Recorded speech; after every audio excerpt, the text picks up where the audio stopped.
Today in the history of Bitcoin, the 13th anniversary of the deal between Zhi Shi and Halfini. It's been exactly 13 years to the day since computer scientist Halfini became the recipient of the first transaction on the Bitcoin blockchain from creator Satoshi Nakamoto. On January 12, 2009, with the Bitcoin white paper a mere 3 months old, Satoshi sent Fini 10 BTC, worth next to nothing at the time, but now roughly $440,000. The move, likely a test to determine the viability of the blockchain, was the first in a series of hundreds of millions of transactions in Bitcoin between millions of people across the world. When Satoshi announced the first release of the software, I grabbed it right away, said Fini in a 2013 post on bitcointalk.org. I think I was the first person, besides Satoshi, to run Bitcoin. I mined block 70-something, and I was the recipient of the first Bitcoin transaction, and Satoshi sent 10 coins to me as a test. I carried on an email conversation with Satoshi over the next few days, mostly me reporting bugs and him fixing them. Fini was one of the first people to respond to Satoshi's post on the cypherpunks mailing list,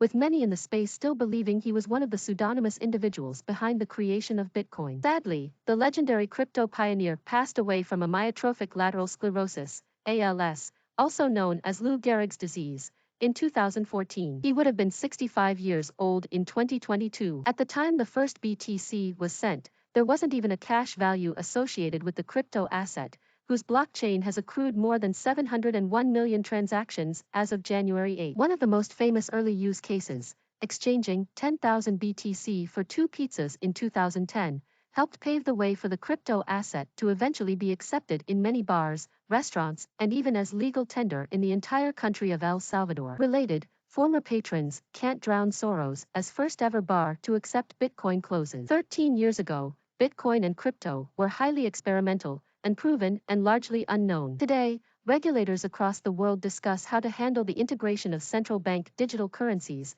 stablecoins, and digital assets into their financial system. In 2035, 13 years from now, the BTC blockchain will likely still have plenty of blocks to mine. Some experts are predicting the price of the crypto asset will hit $100,000 in 2022, with the potential for even more growth in the years to come.